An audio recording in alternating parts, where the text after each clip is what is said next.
Dog Entrepreneur Podcast, where we bring good business to light. So I have a request before you listen to this episode. Pause it right before you're about to listen to this playback and go get your work boots because shit's about to get deep today. On this episode, we will discuss topics like not putting clients on the defensive, how to make them open up with comedy versus being too serious, and working through common problems for a lot of business owners out there, the dreaded people-pleasing tendency.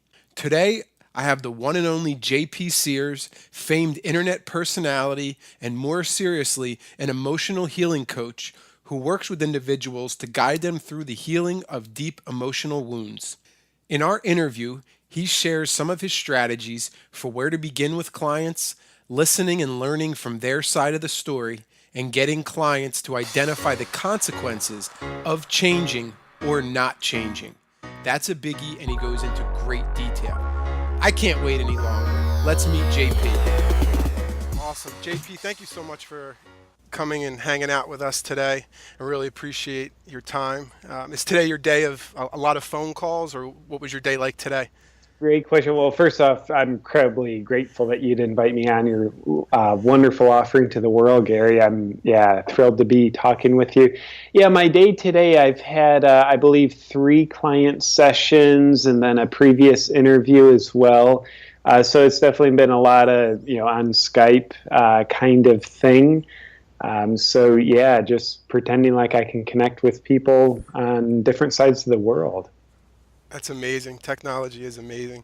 So I'm on your YouTube channel right now, and it seems like maybe about 3 years ago you started putting out content. Is that when you started using YouTube?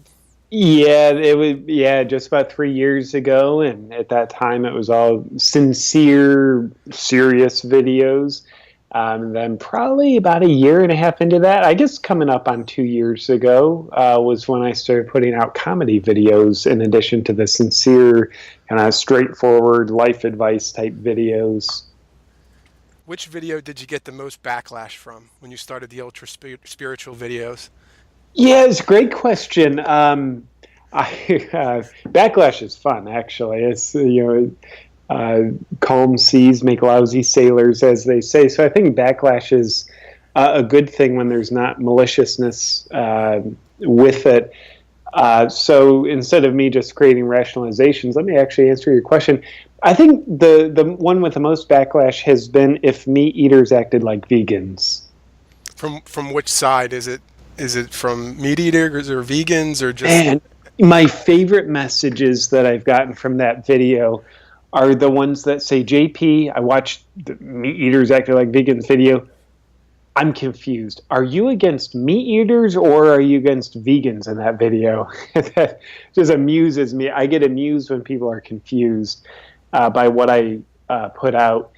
And of course, I'm not against anybody in the video. I'm for people, period. The only thing I'm highlighting is dogma, self-righteousness, judgment, and intolerances that are part of the human condition that we tend to express in noble-looking hiding spots. So, but I think the most backlash comes from the vegan side of the coin.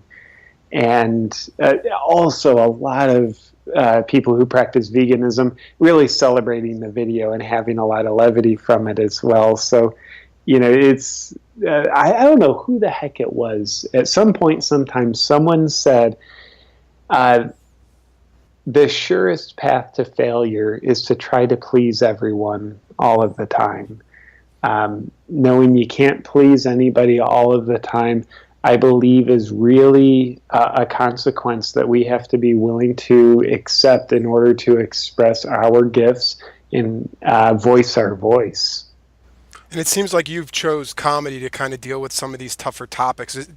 You didn't necessarily go there. I mean, was there something that spun it for you to said, hey, I think I should start doing this and see how people respond? Well, in hindsight, I'm able to sound a lot more intelligent than I actually am. Feel free.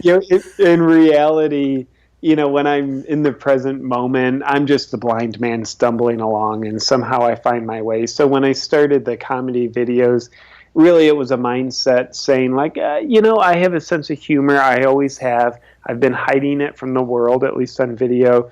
So yeah, let me do videos that are. Let me try a video or two that are kind of a comedic interface. But now in hindsight, I can absolutely see kind of like what your question's alluding to. It's like, okay, wow, that was a smart strategy. I don't know if it actually was, because it wasn't a strategy. It's just what I happened to do.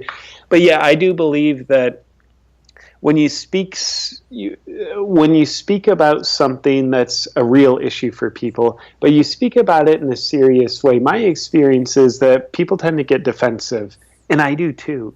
It's part of how we maintain the center of gravity in our psyche. We don't want things to change. Just like if someone came up and started to progressively push on your shoulder, your body would start to contract and resist so that you don't lose your center of gravity.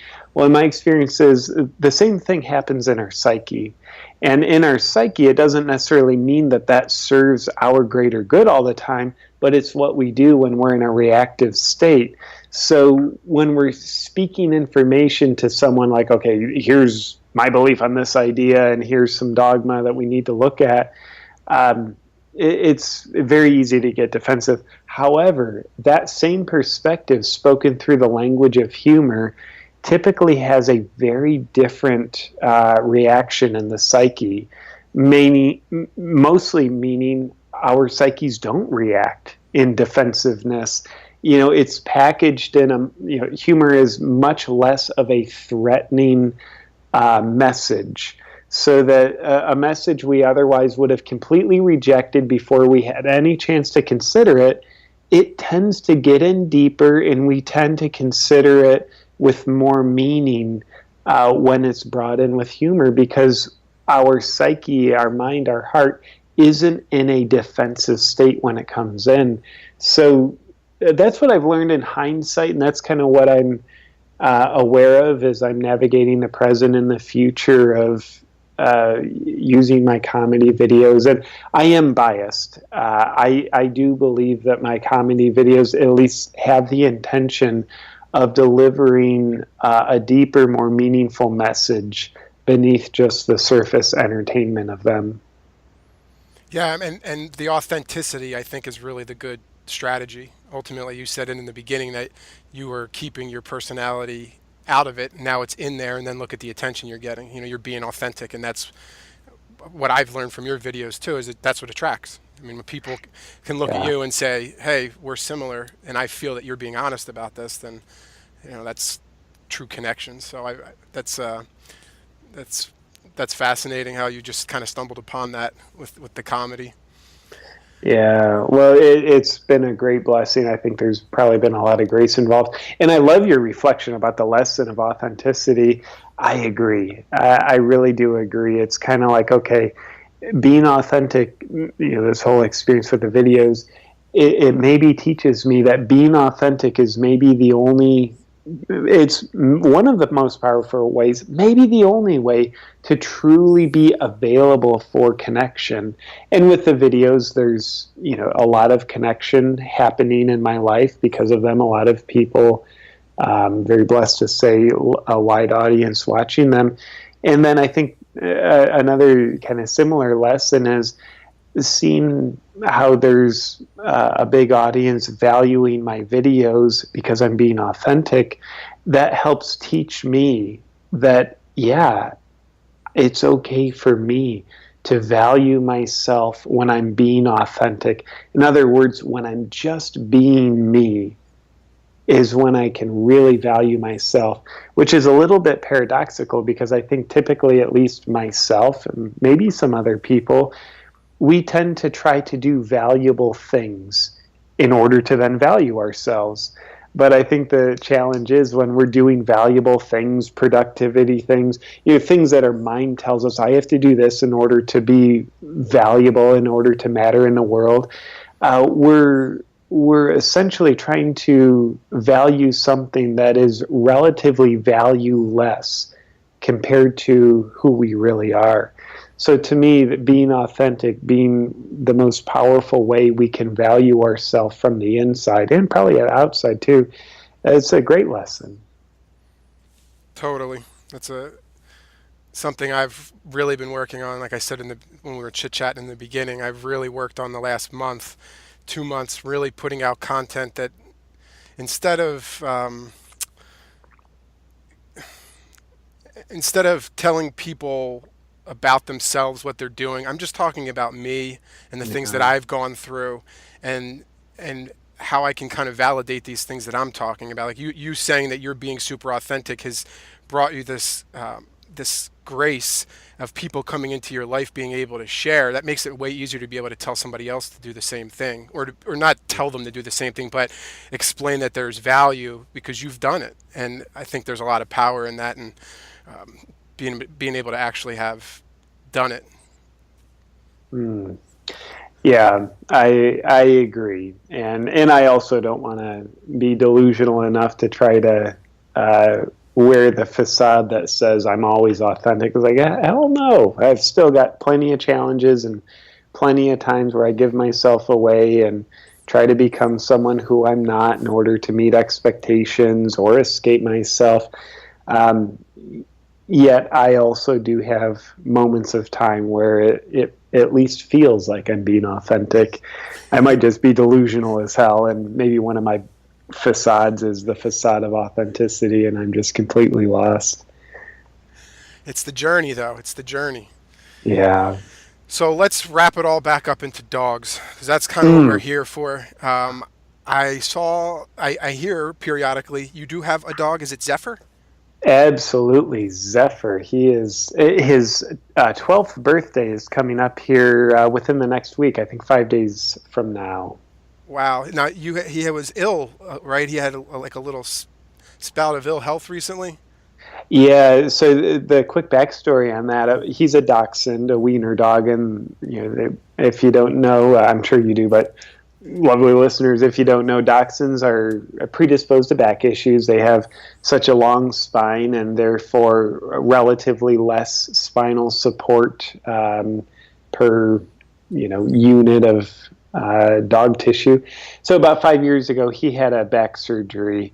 He had a herniated disc, and it was a pretty much an emergency situation. But the surgery has such a high success rate when you catch it quick enough that I'm like, yes, let's do that. So hard times, Zephyr made a full recovery. And since then, every few months, every 6 months, give or take, he'll have a little episode of back pain reoccurrence, nothing really dramatic. But this past weekend, or I guess maybe almost 2 weeks ago at this point, I was traveling back home. I was out of town doing some speaking, and I was in the Denver airport. I live in Charleston, South Carolina, so I was in the Denver airport and got a call from my two great friends, husband and wife team, who were staying at my place watching Zephyr, saying Zephyr is not in a good way. He's yelping and displaying the classic in pain symptoms. So yeah, they took him to the vet, and it was a really rough day for the little guy. And I always get scared to death. I mean, my heart drops and I get scared. Well, is he going to come out of it, or will I have to put him to sleep? Has he reached a point of no return with his back?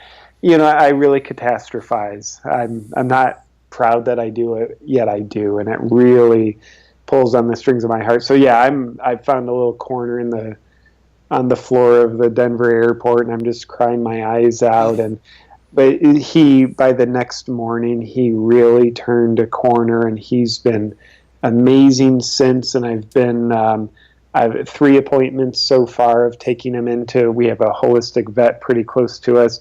They do cold laser therapy on his spine to help the tissues regenerate, and not just heal, but regenerate as much as possible. So, and I have veterinary acupuncture done on him. So, yeah, I digress. He did have a challenge Yeah. recently. And these amazing things that we have now for our dogs. I've done acupuncture, I've done the lasers. I mean, they're just amazing. The Yeah. different array of services we can offer them now. So that's good. He's feeling better. I'm glad that you're feeling better. That's a tough thing to go through. Yeah. And that kind of leads into one of the things I wanted to talk to you. I mean, you you've had him through this journey of going into spiritual. Would you call it like counseling, or how do you what do you call your clients? Are they clients? Are they? Yeah, I call them clients, and I operate under just the general umbrella of a coach, an emotional healing coach. What do you think people like the problems that people are having with their dogs? How has that been amplified in the last, I'd say, 10 years since I've been with dogs? I mean, are we humanizing them more? I mean, are we acting out our? I mean, do you have any opinion on this? I've just really been fascinating to dig into your brain of you're walking your dog with Zephyr, and as you're watching people with their animals, are you looking at them and can you tell what's happening in that relationship? Well, yeah, I do have my opinions, and I think dogs are amazing. First off, I think there's a reason why dog is God spelled forward. I think dogs are a miraculous doorway into understanding ourselves at a deeper level. And I think, in a very oversimplified way, I think dogs are biofeedback of how we are on the inside. So, if we're deeply content inside and peaceful in any given moment, or is our the propensity of our state of being, then I think our dogs typically reflect that. And then dogs with behavioral issues, dogs that are exhibiting anxiety or jumping all over or controlling their owner, I think they're reflecting to the owner how the owner is. And I think it's not even similar. I think it is exactly the same as within the family, where children will typically become extensions of the parents. And the negative, there's a bright side to that. It's part of how we learn and accept the gifts that our parents have. And the shadow side of that, in my opinion, is that typically what the parents are unaware of about themselves, what they suppress, what they repress, the children tend to act out. That can be behavioral issues, it can be depression, it can be really critical self-talk, it can be anxiety, it can be attention deficit disorder. Eating disorders are huge, huge. So anyway, I think all of life is very connected. And I think within our families, there's so much connection that happens between people that we pretend isn't there because we can't see it with our five senses or experience it with our five senses. But I think there is such a connection. I think kids are the biofeedback of how the family is connected or disconnected. And then I think within the beautiful, miraculous mind, heart, and psyche of the individual, I think dogs are then the biofeedback to that, almost like what children are to a family. I think a dog is to the individual, or to the family. I mean, if it's a family dog. Yeah, I'm with you on that. And one of the things I was curious about, so one of the things I try to do with this podcast is I try to take people that aren't in the dog world and I try to put them in under the umbrella of now them owning a dog business. So JP now is a dog trainer with the skills psychologically, right, to go in and look at this. Because I mean, I have a dog here right now who is a nightmare when his mom is here. And as soon as she Mm-hmm. leaves, she's fine. So to me, that shows me this is an environmental problem, and the behaviors are learned around mom. Like you were saying, he's displaying the behaviors that mom has taught him. So one of the things I get kind of fired up about in my industry is there's so much time spent training the dog, but I find so much time when the dog's removed from the environment, he's able to act the way he wants.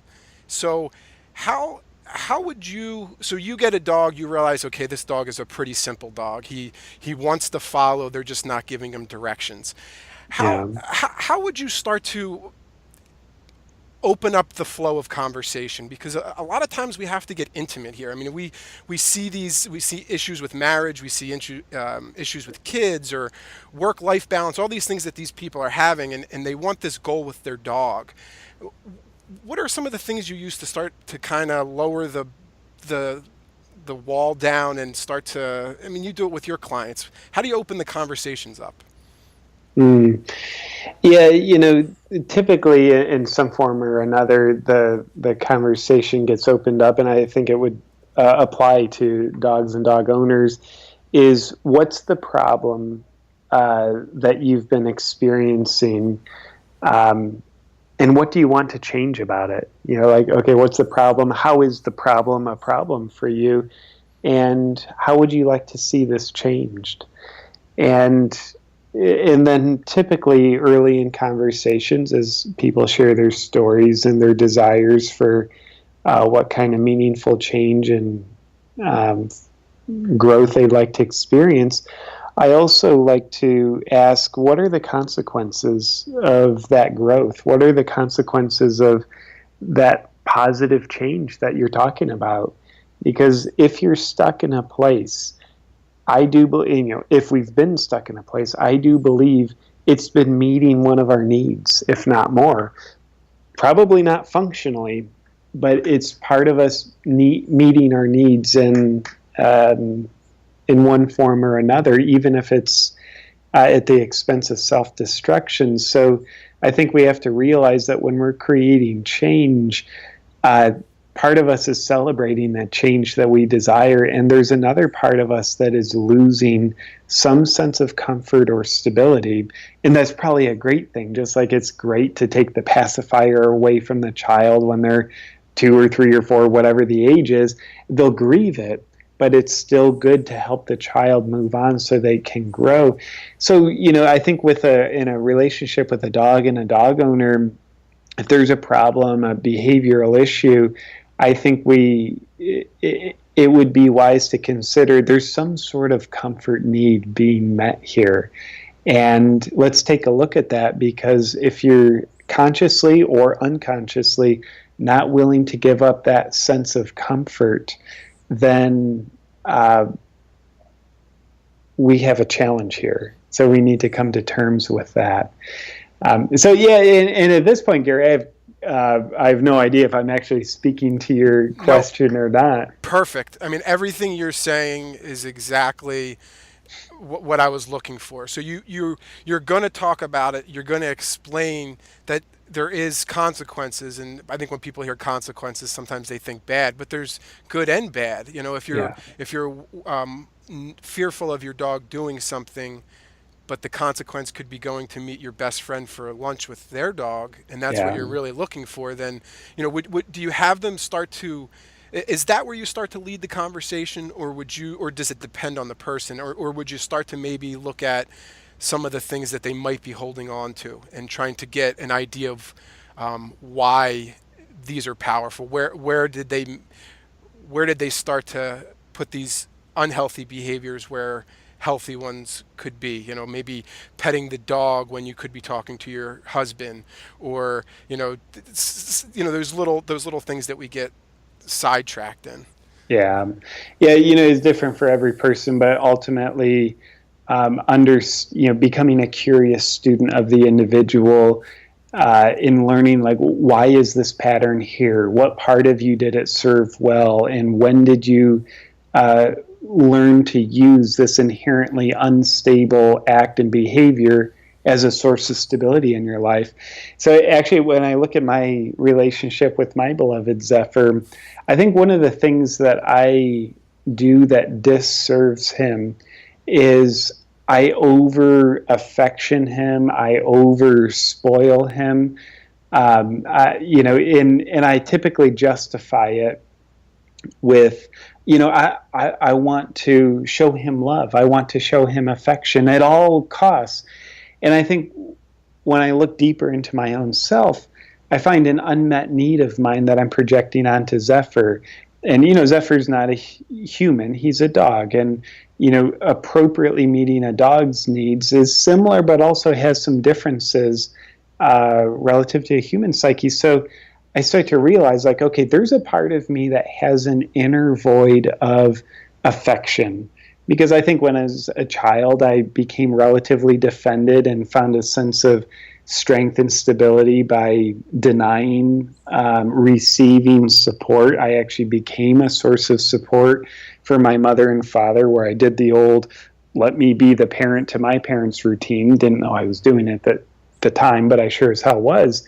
So there's a part of me that absolutely has an inner void of affection and needs to really receive. But when I'm not in a vulnerable state, transparent, and able to connect with that, I project it onto Zephyr. So it's like what part of me needs, I project that onto Zephyr and I try to give that to him. But it's what I need, not necessarily what Zephyr needs. So part of the disservice is Zephyr might not get the boundaries that he needs. He might not get the, the tasks that he needs. He might not get to be as much of a pack member that he needs when I'm essentially worshiping him as the king, as the leader, as a way of me feeling like I'm, giving him the affection that he doesn't need, but I need, if that makes any sense. Totally. Absolutely. One of the things I preach with my clients is it's more powerful, or the problems that I've seen with people. These are dogs that have problems, probably not Zephyr, who's a social dog. But the most important thing your dog needs to know is that you don't like something. So if you have a dog that you can take anywhere, most likely he knows what you don't like. And if he doesn't, and if he does something that you don't like, you can tell him. So then you don't have to be worried about taking your dog to a new spot because you have a relationship. A lot of people over affection their dog. And then the dog gets now split between the affection part that we've taught them, but then also now when we don't like something, we've also got to remember that we did the affection part. So Yeah. I really, when people are having problems with their dogs, that's the number one thing I tell people to focus on. But if your dog has no problems, then you must be doing a good job. I mean, that's why I tell people, if he's perfect in your eyes, then who else's opinion matters? I mean, it's like it doesn't matter. Oh, yeah, well, definitely in my eyes, Zephyr can do no wrong, but, the eye of the beholder, be careful, because I'm not sure how functional I actually am. Awesome. So one of the things you had went back, I'm going to go back just a little bit, like in comedy, Yeah. whatever they call that, a back something, whatever. But you had talked about doing things to feel valuable. And one of the things I see a lot in the pet sitter, dog walker business, also some of the other businesses, grooming and pet stores, is we go over the top for clients by saying yes too much and then penalize them for we should have said no. Maybe we get passive aggressive or things like that. Yeah. Do you find how do you deal with that, with being okay with saying no? I struggled with it in the Yeah. beginning of my pet sitting business, where I wanted to say yes to everybody because I was trying to build a business and I wanted everybody to think I was the best guy. But then at the same time, I was up really early, 7 days a week at bed. My wife was wanting me to do things. I got 11 dogs in my dining room on Thanksgiving Day. I mean, it gets a little crazy. Do you have any suggestions for things on that, or reasons why? Yeah. I mean, first and foremost, it is worth saying no. It is not comfortable. It is challenging. This past year, by the way, has been a huge kind of rite of passage where I'm now able to say no. Whereas before I would completely give myself away, I would play the role of the people pleaser, say yes, because part of me has this goofy program inside that says people won't like me unless I become what they want me to be. And of course, I'm not going to be doing that if I'm saying no. So just like you said, I would build up resentment, and I wouldn't express it directly to them because I'm a people pleaser. I would misdirect it and carry it around as stress and tightness in my body, and then I'd just look at my schedule and start to resent what I see on there because I am, I'd look at my schedule, and my schedule is a documentation of me giving myself away. That doesn't feel good. It's prostituting myself. It's betraying myself, really. It's not respecting my boundaries and my needs. So apparently I did that for enough time that it became worth the fear of learning to say no to people. and not being a people pleaser. And I do believe that creates sustainability where I can serve people better long term, way better, way more sustainable than if I'm saying yes to everything. Um, and so, my thought would be, don't wait until it doesn't feel scary in order to say no, because I think that'll mean we're waiting forever. But I would dare say you are worth it. In order to, you're worth experiencing the fear and whatever self-talk comes up in you when you think of saying no. And maybe you catastrophize like me, like, well, this person will never want to talk to me again. My business will definitely fail like overnight if I say no to this. And we catastrophize. So we have that fear inside of us. Doesn't mean it's going to come true. It just means we have that fear.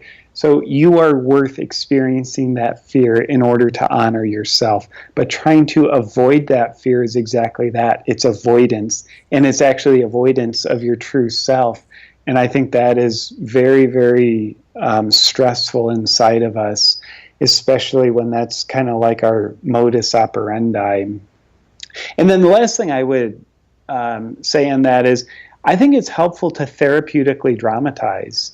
So it's kind of like, okay, what are the stresses that show up for you? And like, what suffering, honestly, do you have as a result of your inability to say no? And you saying yes all the time. What are your sufferings? And then just dramatize it. If this doesn't change for 5 years, what will it be like then? And if that doesn't change, what will that be like in 10 years? So that we can actually help kind of pierce the illusion of time to connect with a relative rock bottom, so that we can really realize eventually this would kill me. I mean, it kind of boils down to that eventually when we start to dramatize and dramatize. So eventually this would kill me, metaphorically or literally.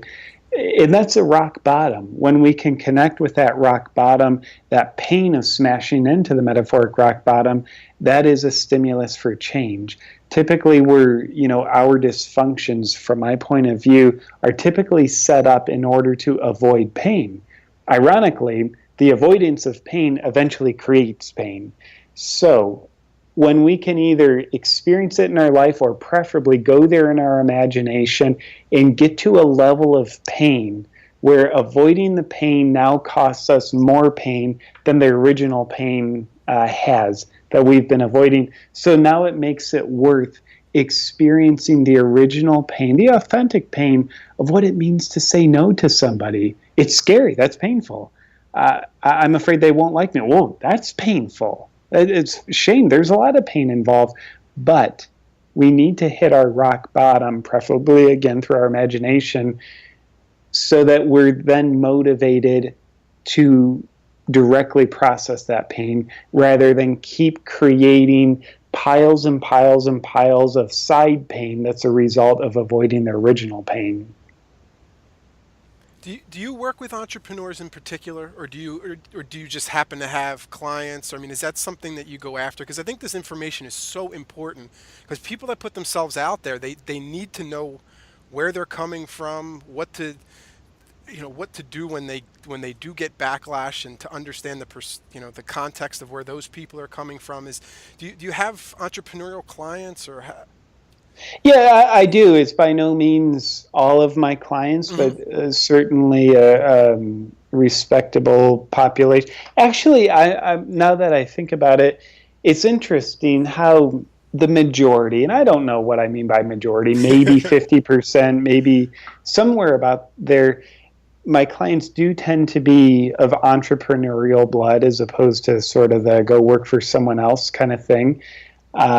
I don't go seek that out deliberately. I just kind of, I'm open for business, and whoever purchases sessions with me is fine with me. So, but yeah, I am privileged to get to work with a fair few entrepreneurs. Do you find that the problems they have, are they similar? I mean, is it fulfilling customers? Is it dealing with putting yourself out there? I mean, do they have similar mountains that they're trying to climb emotionally? Or do you see any patterns? Yeah, for the entrepreneurs that are in their early stages of their entrepreneurial career, there tends to be a pattern of self-worth that comes up, and that's typically reflected through people reporting, man, I'm struggling in my business, getting customers, and that kind of struggle that's very common. Doesn't happen with everybody, but it's very common. So there's a lot of reflection there about their self-worth and unresolved issues they carry in their mind and heart that have to do with their self-worth, pain, wounding they've been through that has taught them you are not worthy, and then their essentially drought of revenue in their business is a way that validates their lack of self-worth. And ironically, it's a fingerprint. It's a clue. The lack of money, when people realize, like, okay, I'm blocked here. I don't know what's going on. I'm blocked. Let me talk to this weirdo redhead JP, see if we can discover what's going on underneath the surface. The problem is never a problem. The problem it's not the enemy either. It's the friend. It's the clue that points to the deeper problem that we can't see. So the problem of, money's not coming in, I'm doing all the right things, but it's not coming in. What's the deal? Thank God it's not coming in, because it's teaching you, it's a fingerprint. It's pointing you to something deeper in you, your heart, that needs to be addressed. And how would you ever have the awareness to go into your heart and look at your self-worth? Look at how you value yourself or devalue yourself. Look at how you believe your place in the world is assuming a posture of worthlessness. How would you ever seek to find that and heal that, and therefore get the resources from those brilliant parts of you, if you didn't have this challenge in your business? So I do think that, being an entrepreneur, it has a level of intensity that working in a normal business, working for someone else, doesn't have. I think for the most part, and I'm generalizing here, for the most part, I believe it's quote unquote safer to work for someone else. So there's not that much intensity. And the intensity of the reward, therefore, is probably not as intense. But the intensity of self-reflection is there. I think when we jump into an entrepreneurial realm, it puts us under a magnifying glass where we get to see ourselves better because of the intensities involved with being an entrepreneur. And there's really no safety net underneath us. We're not working for someone else who can catch us.